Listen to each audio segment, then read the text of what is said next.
My name is Dahlia Mercer. I'm 32, a fashion school dropout who married into a family that never wanted me. While the Blackwoods come from old New England money and polished Ivy League degrees, I grew up stitching prom dresses for neighborhood girls in my aunt's dusty backroom. They called me quaint, never directly, of course, just in the way they tilted their heads and smiled with closed lips. I never belonged in their cold marble estate, and I knew it. But what I didn't know, what none of them knew, was that their matriarch, Marjorie Blackwood, left me something they'd kill to keep buried. They banned me from her funeral. That was their first mistake. I stood across the street from the funeral home in the cold. Snow turned to slush beneath my boots. The Blackwood family's sleek town cars lined the curb like black chess pieces, a show of power on asphalt. My fingers tightened around the bouquet I'd brought, nothing extravagant, just white tulips, Marjorie's favorite, but I wasn't allowed inside. The security guy didn't even blink. Private service, he said. She was my mother-in-law. Still private. Behind him, I saw Cyrus. My husband. Ex-husband, maybe, in everything but paperwork. He didn't meet my eyes. He turned, whispering something to his sister, Odessa, who smirked at me like a predator who just found a stray rabbit. That smirk said everything. I wasn't part of their family anymore. A woman once told me, "Power doesn't corrupt. It just strips away the polite mask." This family, they'd never needed masks to begin with. I stepped back, breathing sharp into the cold air. My chest ached, not just from grief, but something worse, something hollow. I wasn't just grieving Marjorie. I was grieving a lie. I waited. The ceremony ended. People began to pour out, coats fluttering like black wings, murmurs blending into the buzz of idling engines. No one looked at me. No one dared. Then I saw him, a man who didn't belong. Older, tall, slate-gray overcoat, black leather gloves. His hair was steel white and immaculately slicked back. There was no sorrow in his expression, only calculation. Eyes sharp, scanning like a predator in the wrong ecosystem. He moved with purpose. Two men flanked him, one carrying a briefcase. The man's eyes landed on me and stayed there. He crossed the street. The security guy stepped forward, but the man flicked something, an ID badge, and walked right past. He stopped one pace from me. No handshake, just eyes. "You're Dahlia." "Depends on who's asking." "Elias Hawthorne," he said like I should know the name. "Marjorie's former business partner." I didn't flinch, but I felt the twitch in my jaw. "She used to mention you. She used to trust you. A beat. I see she told you less than I thought." I swallowed. He gestured to the tulips in my hand. "Those weren't meant to be outside. Neither were you." The wind hit. Snow caught in my lashes. He leaned closer, voice low. "Why was she left outside?" he asked, glancing toward the Blackwoods. His tone turned surgical. "She's the only legal heir Marjorie ever acknowledged." The world slowed. My vision narrowed like a tunnel. My knees didn't give, but they wanted to. I heard Odessa's voice snap from across the street.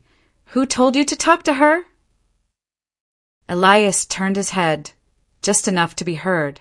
"If she's not inside by the next minute," he said, "this funeral ends in court." The tulips died on the floor of my kitchen. I hadn't touched them since the funeral. They lay on the tile like a forgotten apology, crushed, browning at the edges, drowning in melted snow from my boots. I stared at them too long. The silence in the apartment pressed on me, thick and watchful. The kind of silence that doesn't just fill space. It listens. I hadn't slept. My coat still clung to my shoulders, the wool damp and clinging to my skin like guilt. The radiator knocked behind me, a mechanical sigh that made me jump. That name. Legal heir. I hadn't even opened the door to Marjorie's estate yet, and somehow I was already a target. Someone knocked. I froze. Another knock. Short. Sharp. I opened it a crack. A woman stood outside. Short red bob, heavy glasses, expensive coat.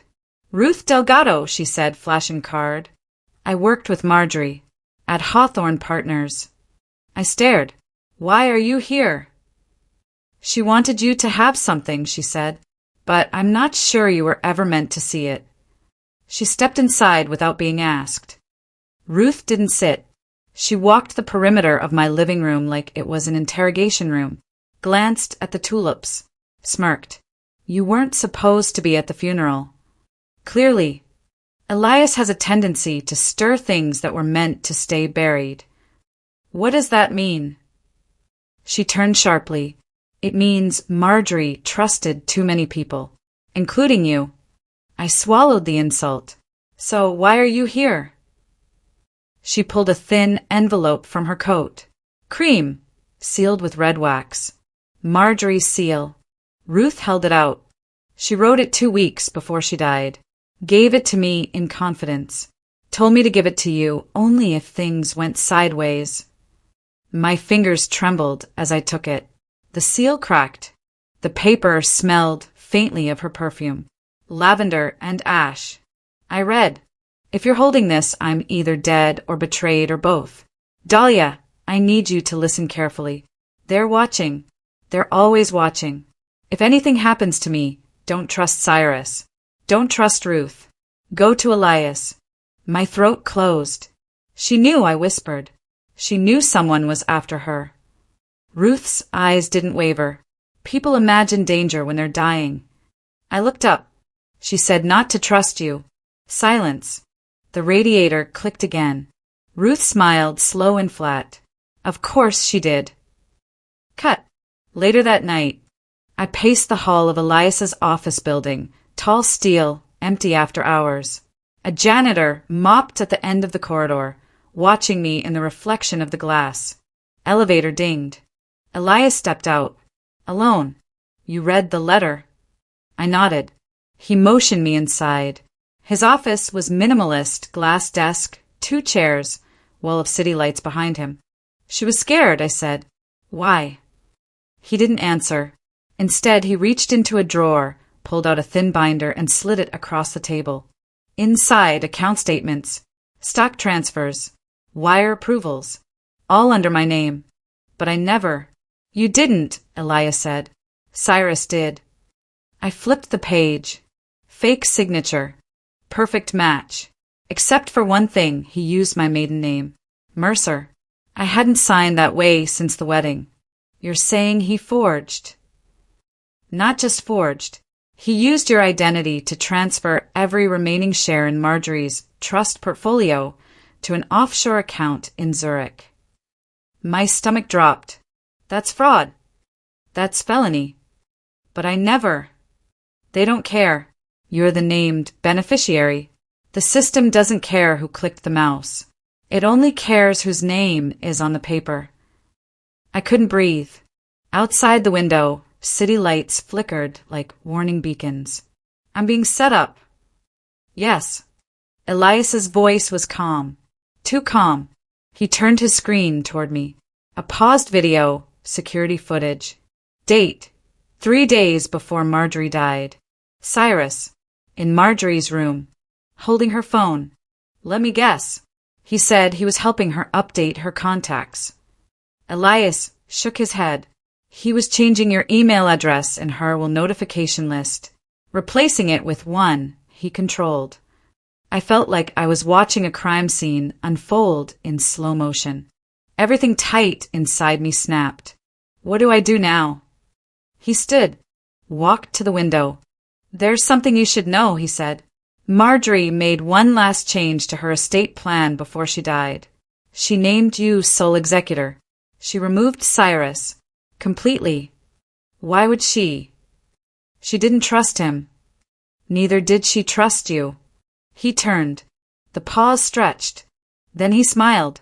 "No, but she trusted you more than any of us." I stared at him, and then the truth clicked into place. Cyrus forged my signature.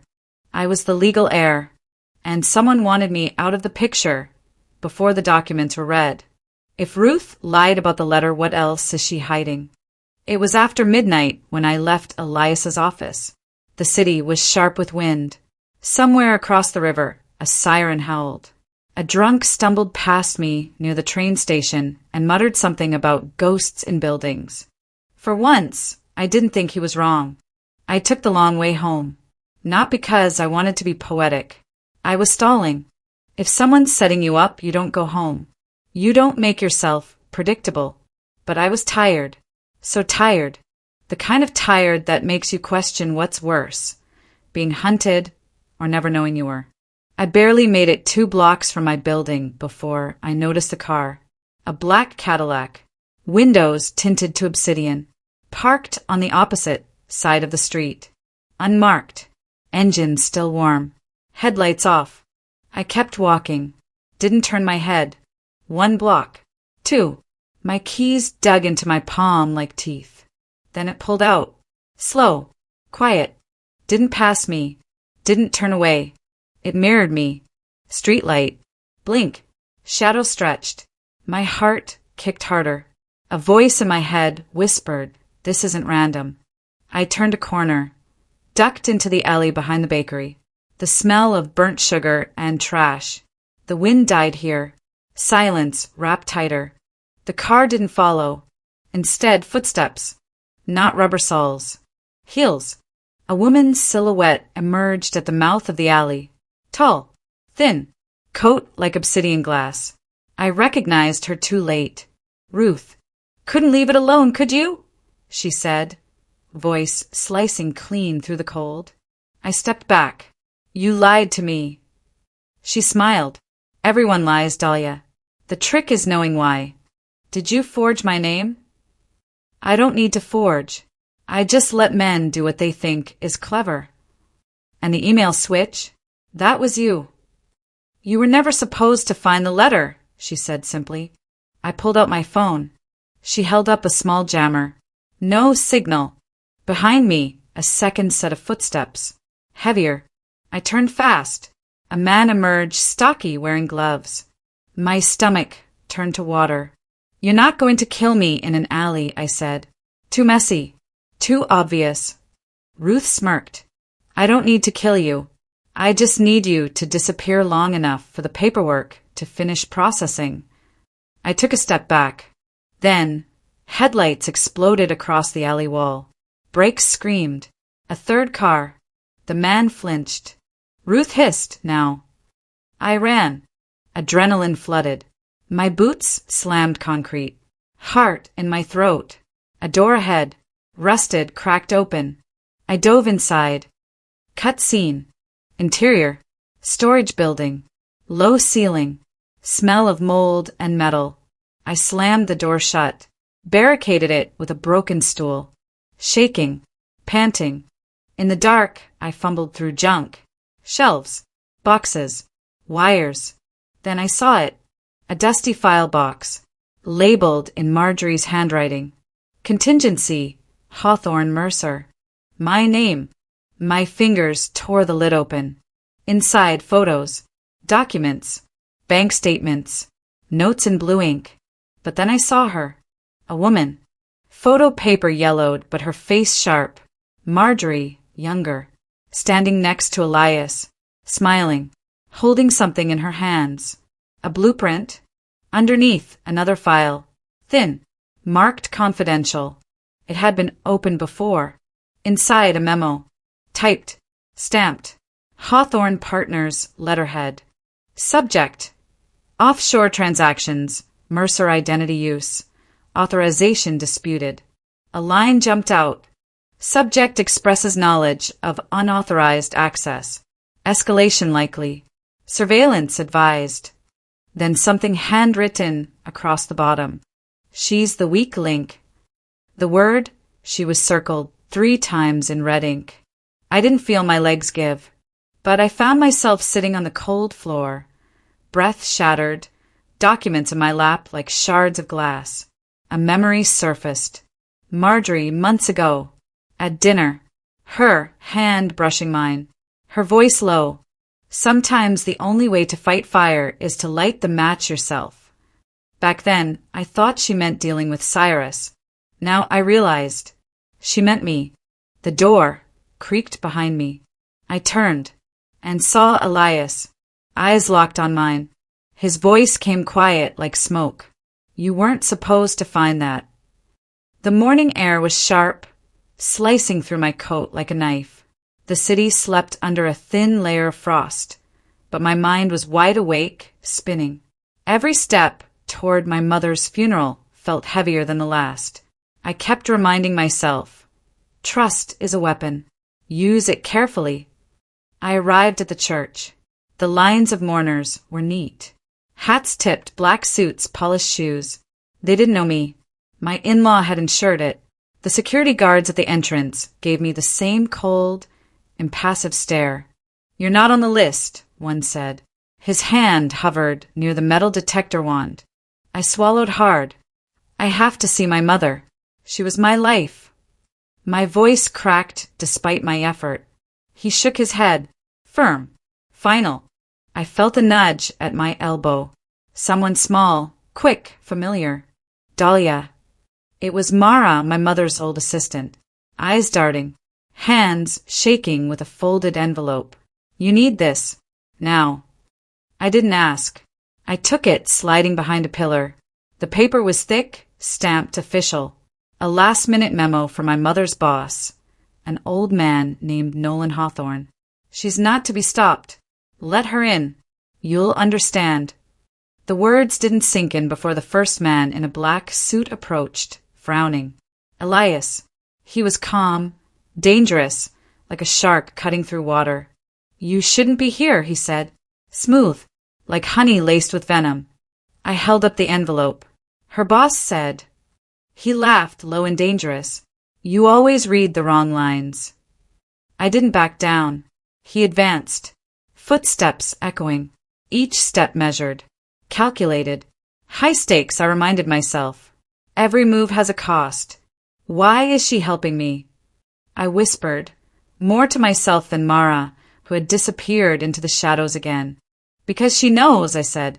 Some truths can't stay buried. I pushed past the guards. A slip of a shadow to the side, and Nolan himself appeared. Tall, cane in hand, eyes sharp as shards of glass. Dahlia, he said, voice rough but commanding. You belong here. The aisle seemed endless. Each step weighted with tension. Faces turned. Whispers sliced the air. My chest ached. Not from grief. From fear. Anticipation. The thin line between revelation and disaster. Then I saw him. My in-law, standing near the front, rigid. The family he had chosen over blood. He caught my gaze, and I saw the flash of recognition, anger, control, the certainty that he could dominate the room. Nolan moved beside me, whispered, watch him. He isn't alone. Before I could react, the floor beneath the altar rattled. The building shook slightly. A power cut. The lights flickered. A low hum of panic ran through the congregation. Fire drill, someone whispered. I knew better. It's a test. Elias's hand clamped around the back of a pew, eyes scanning. Stay calm, he muttered to the nearest aide, but the tension in his shoulders betrayed him. I noticed a briefcase at his side. Locked. His phone buzzed. A coded message.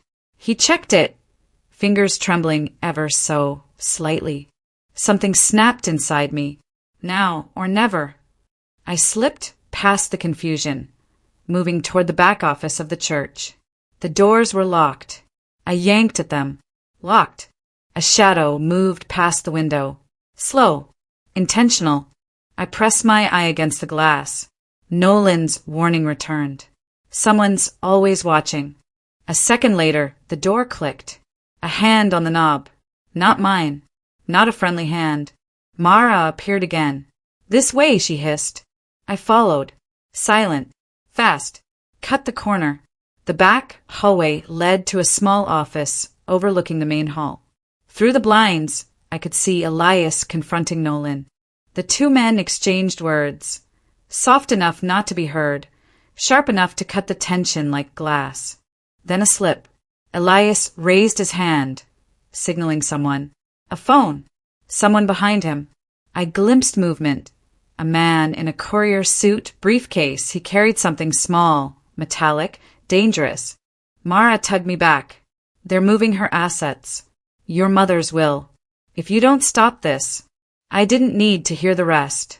I leapt through the small office window onto the alley below. Frostbitten concrete scraped my palms. I rolled, chest pounding, barely catching my balance. Through the alley, I glimpsed a second shadow. A courier, probably Elias's agent, moving toward the limo parked near the church exit. Briefcase swinging. I sprinted.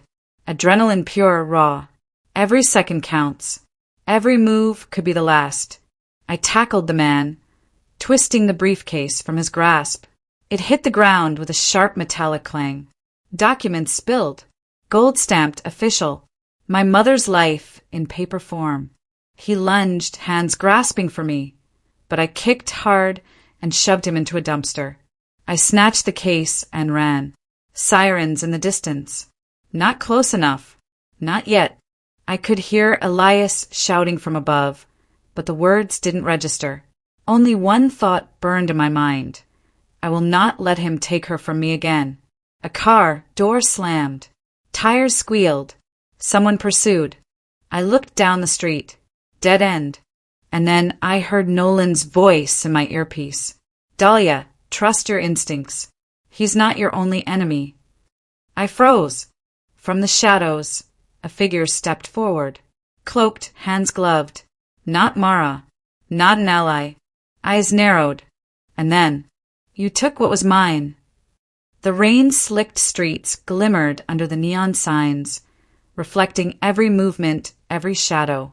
I gripped the briefcase tighter, the edges biting into my palms. Power is never given. It's taken or it's stolen. The words echoed in my mind, a mantra against panic. I ducked into a narrow alley, heart hammering. Footsteps followed, too light, too deliberate. Not Mara's. Someone else. Someone who had been watching, waiting. I pressed against the brick, barely breathing. The figure passed, coat collar raised, hands tucked in pockets. Eyes sharp, calculating. Always someone watching. Never alone. I forced my trembling legs to move. Each step measured, deliberate. The courthouse loomed ahead, a fortress of stone and glass. Justice hides in plain sight, they say. But truth is quieter than lies. I slipped inside through a side entrance. Security scanned my ID, eyes skeptical. I flashed Nolan's letter, smooth, confident. He said I belong here. I whispered, voice steady. The guard hesitated, then nodded, stepping aside. Inside, the air smelled of polished wood and leather. Filing cabinets lined the hall, each drawer a small tomb of secrets.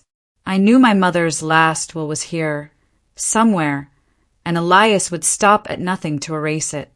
Dahlia, Nolan's voice rasped from the shadows. He moved like a shadow himself, came tapping softly. You're cutting close. He knows you're coming. I swallowed. Every plan has a crack. Every lie leaves a trail. The room at the end of the hall, the records room, was locked. I could hear murmurs through the door. Elias, his voice low, controlled. If she touches a single file, everything collapses. I picked the lock, hand steady despite the sweat. Click. Door opened. Darkness swallowed me. Inside, rows of cabinets stretched like a labyrinth. I moved fast, pulling drawers, scanning files. Legal papers, bank statements, correspondence. Then, a folder stamped urgent, Hawthorne Estate. I yanked it open. My mother's handwriting leapt from the pages. Precise, deliberate. Codes, references, instructions. My breath caught. Hidden assets, contingency plans, secret accounts. All the proof I needed. A shadow fell across the room. Looking for something. Elias's voice, calm, mocking. I spun. He held a gun, steady, aimed directly at me. You should have stayed home. Power isn't given, I said under my breath. It's taken or stolen. And I meant it. I lunged for the folder, knocking over a stack of files. Papers fluttered like leaves in a storm. Elias fired. The bullet ricocheted off metal. A scream of sound in the quiet room. I ducked behind a cabinet, heart racing. Survival is improvisation. Control is illusion. From the corner of my eye, I saw Mara's figure slipping through the shadows, carrying a small device. A flash drive. Could it be the backup of the will? Elias moved closer, methodical, hunting. Each step a drumbeat of terror. I needed a plan, something drastic. Do you always play the hero, he hissed, or just when it suits you? I grabbed a fire extinguisher, aiming blindly. White foam erupted between us, blinding him. Sometimes chaos is your ally. I darted past, clutching both the folder and the drive. The hallway stretched endlessly. I could hear his curses behind me, the pounding of boots. I burst through a side exit into a parking garage. Rain had slowed, but the asphalt was slick. Headlights cut through the mist. A car. Nolan. Get in, he barked. I dove into the passenger seat. Tires screeched. The car lurched forward. Elias appeared at the exit, waving the gun. Not today, Nolan growled, swerving sharply. The streets blurred. Neon lights smeared across the windshield. High stakes. High speed. Every second a gamble. My phone buzzed. Unknown number. I answered, breathless. Dahlia. A familiar voice whispered. Not Elias. Not Mara. Someone older. Calculated. Do you know who you're really running from? My grip tightened on the folder. My stomach twisted. Every enemy is a shadow of someone you thought you knew. Who? I asked, voice hard, shaking. The line went dead. Click. Silence. I glanced at Nolan. His eyes met mine grim. They've planned this for years. He's not the only predator. Ahead, the skyline of the city shimmered. Lights, reflections, blind spots. I realized something. Even the people you trust might be the ones holding the blade. A horn blared. Screech of brakes. A black SUV cut us off. Tires skidded. Elias? No, someone new. Someone closer. I slammed the folder to my chest. They're everywhere, I muttered. Nolan's eyes darkened. And you're out of time. From the back seat, Mara's head popped up, voice urgent. They know about the backup. They're coming for it. Now. I took a deep breath, forcing calm. Courage isn't absence of fear. It's the decision to act despite it. The SUV swerved again. I saw a glimpse of a masked passenger leaning out, aiming a gun. I whispered a warning to Nolan. Hold on. The city blurred past. Rain streaked the windshield. Sirens wailed in the distance. Everything I knew was a lie. Every move could be my last. And then, a deafening crash. Metal on metal, tires screaming. The briefcase flew. Documents scattered into the rain. I froze, heart thundering. Not everything can be saved, Nolan said, voice low. I leapt out, slipping on the wet asphalt. Hand shaking, soaked hard in my throat. And in the reflection of the puddle I saw him. Not Elias. Someone taller. Watching. Waiting. Smiling. This wasn't over. Not by a long shot. The courtroom was silent. Every eye fixed on me as I clutched the folder. Fingers trembling but determined. Courage isn't the absence of fear. It's acting despite it. I whispered it under my breath. A reminder I wasn't ready to break. Nolan leaned close. They won't stop until everything comes out, he said, voice low, almost lost in the cavernous hull. I nodded, swallowing hard. Every breath felt heavy, charged. Every step toward the judge's bench was a gamble. The opposing counsel, Elias, sat with a cold, practiced smile.